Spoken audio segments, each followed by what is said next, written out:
Der Haifisch, der hat Zähne und die trägt er im Gesicht. Und Mäckis, er hat ein Messer, doch das Messer sieht man nicht. An einem schönen, blauen Sonntag liegt ein toter Mann am Strand. Und ein Mensch geht um die Ecke, den man Mäcki-Messer nennt.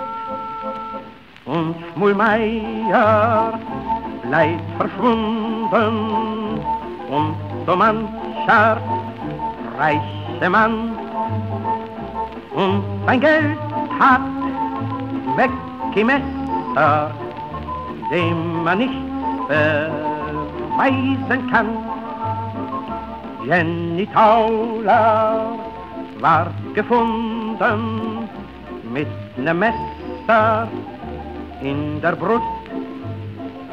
Und am Kai geht Mäcki-Messer, der von allem nichts gewusst. Und das große Feuer in Soho, 7 Kinder und ein Greis. In der Menge Mäcki-Messer, den man nichts fragt und er nicht weiß. Und die minderjährige Witwe, deren Namen jeder weiß, wachte auf und war geschändet. Mäcki, welches war dein Preis? Wachte auf und war geschändet. Mäcki, welches war dein Preis?